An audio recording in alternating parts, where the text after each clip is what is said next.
En France 24 en español es momento de revisar las principales noticias que marcan la jornada de este 1 de enero. Yo soy Daniela Blandón Ramírez, los invito al Mundo Ahora. Estos son nuestros titulares. Alrededor de 40 personas murieron y 115 resultaron heridas por un incendio provocado por una explosión en el bar de una estación de esquí en Suiza. Las autoridades descartan un atentado y apuntan a que pudo ser un accidente. Zohran Mamdani se comprometió a respetar la Constitución de Estados Unidos y las leyes de Nueva York. El ya alcalde juró en la icónica estación de City Hall. A sus 34 años es el segundo regidor más joven de la ciudad y el primero musulmán. En Yemen, el principal grupo separatista del sur del país anunció un acuerdo para coordinar sus operaciones con las fuerzas gubernamentales reconocidas internacionalmente. Una noticia que no es bien recibida por sus aliados, Emiratos Árabes Unidos y Arabia Saudita respectivamente.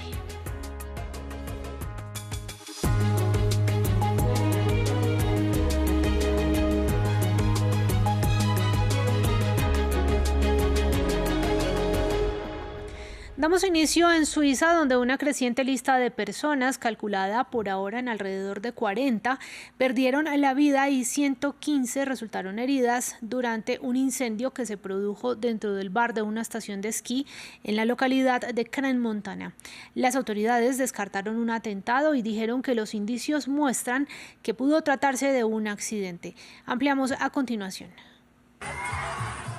Fue en este bar donde el Año Nuevo se convirtió en una tragedia. Hacia la 1:30 de la madrugada del miércoles al jueves se produjo un incendio en el bar La Constelación de la estación de esquí de Crans-Montana en los Alpes suizos.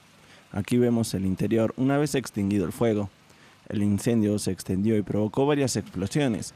Más de un centenar de personas se encontraban en el local en ese momento para celebrar el Año Nuevo. Pensé que solo eran fuegos artificiales, como los del 31.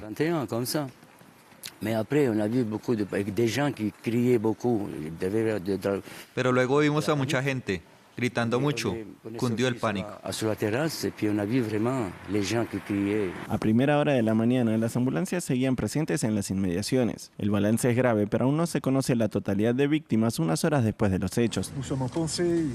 Nuestros pensamientos están con las familias que están angustiadas. Algunas aún no saben si sus hijos han fallecido, otras se encuentran en el hospital en condiciones difíciles y haremos todo lo posible para garantizar que todo se desarrolle de la forma más rápida y eficaz posible. Pero hoy nuestros pensamientos y nuestras oraciones están verdaderamente con todos aquellos que han sufrido esta tragedia.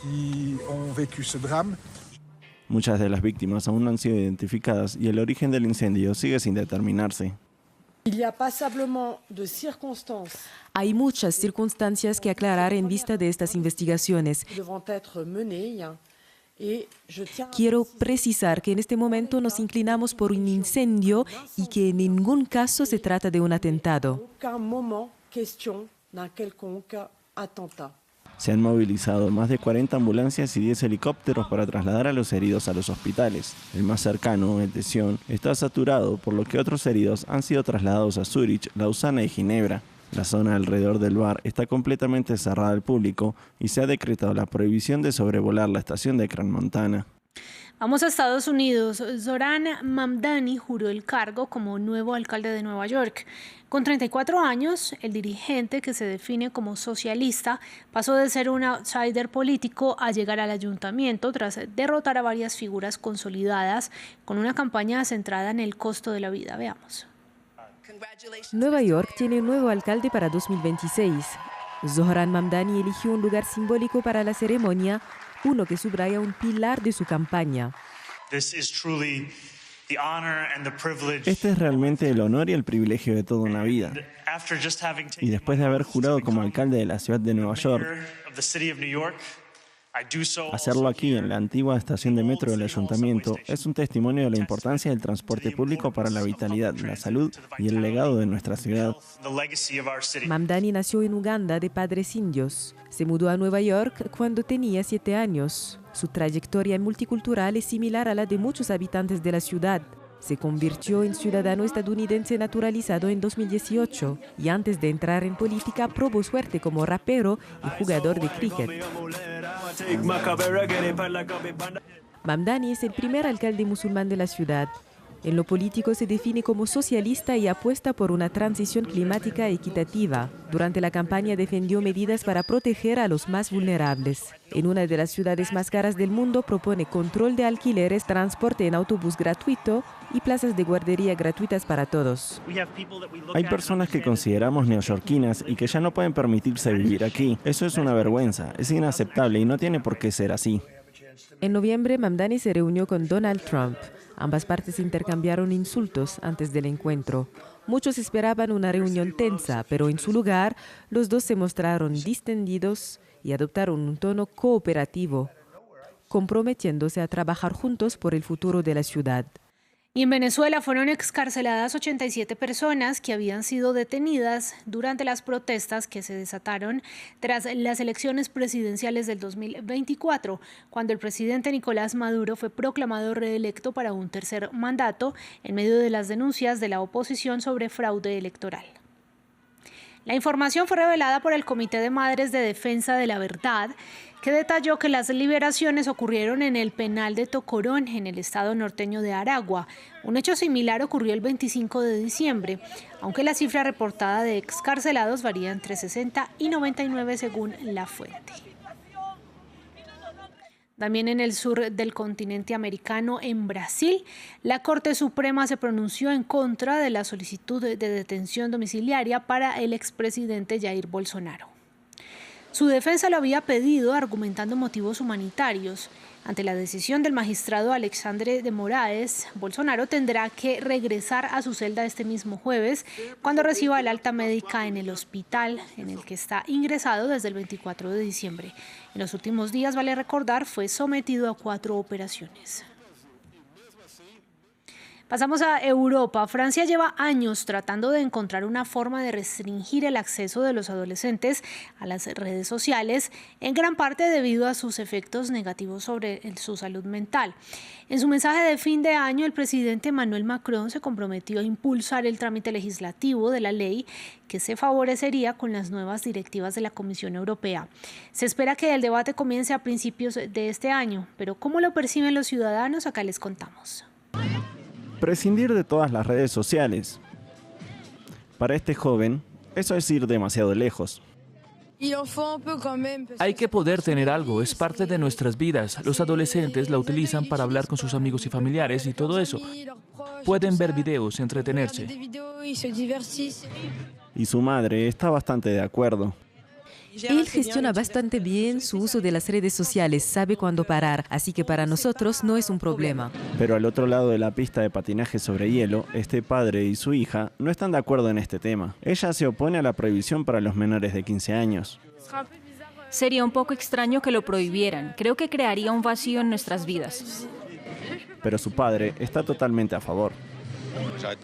No dejo de explicarle que, en realidad, todo el tiempo que pasa en las redes sociales es tiempo que pierde para conocer a otras personas, salir, hablar con sus amigos o ver películas, ir al teatro y otras cosas. Por eso intentamos limitarlo. Ciberacoso, problemas para dormir, exposición a contenidos inapropiados. Las autoridades francesas quieren aprobar una ley para impedir que los adolescentes y los niños tengan acceso a las redes sociales. Pero ¿cómo funcionaría eso? Ya existe tecnología para comprobar la edad del usuario de un teléfono. Naya, de 14 años, decide probarla. Pon tu cara en el marco hasta que el círculo sea verde. Con un video selfie y un documento de identidad, el veredicto de la aplicación es rápido. Naya es demasiado joven. Aún no cumple el requisito de edad.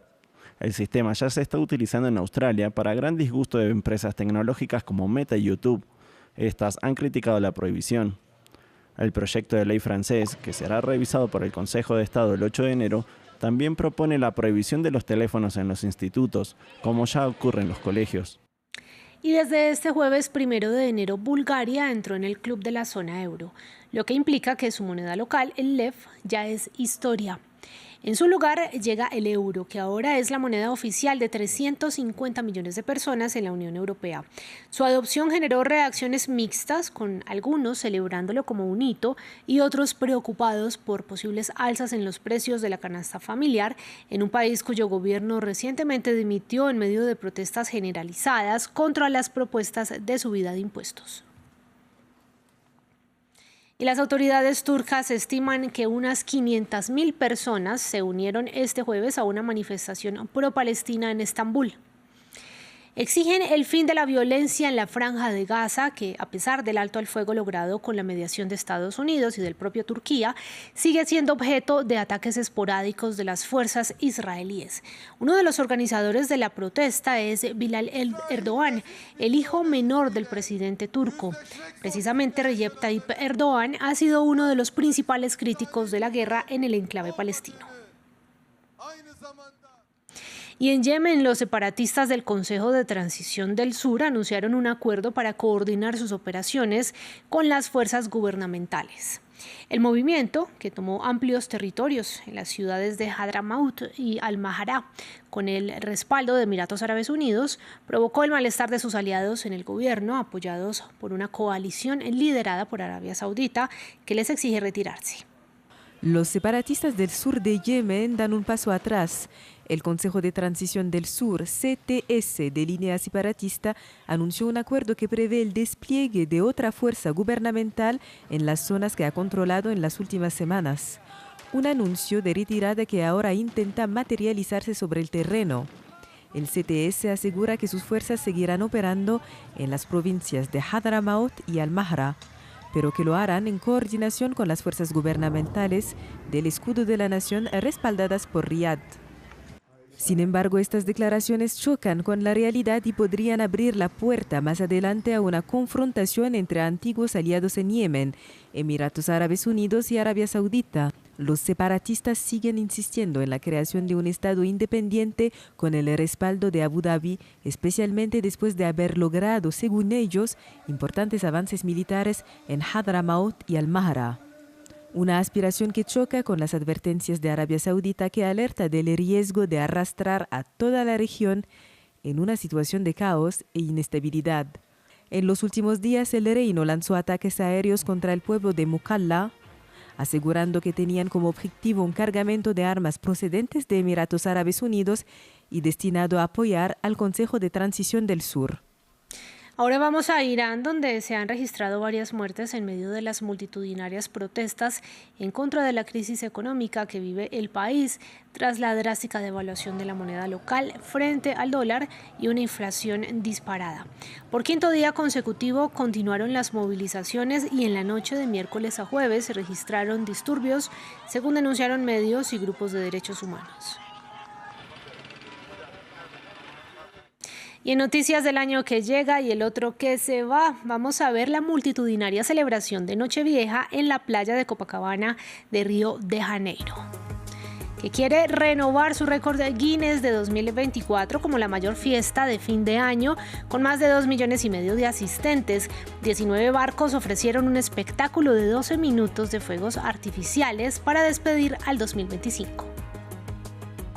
Y en Italia, estos avesados nadadores desafiaron las gélidas aguas del río Tíber en Roma para dar la bienvenida al año nuevo con un salto desde el puente Cavour, que se convirtió en tradición desde 1946 y que es presenciado año tras año por cientos de espectadores. En aguas quizás menos frías, cientos de nadadores se lanzaron al mar en la playa de Barcelona para participar, luciendo gorros navideños en el también tradicional primer chapuzón del año en el Mediterráneo. A pesar de que los acompañó un radiante sol invernal, la temperatura en el agua apenas superó los 14 grados Celsius. De esta manera despedimos este informativo, pero yo los invito a que se queden con nosotros en France 24 y también en france24.com y en nuestras redes sociales.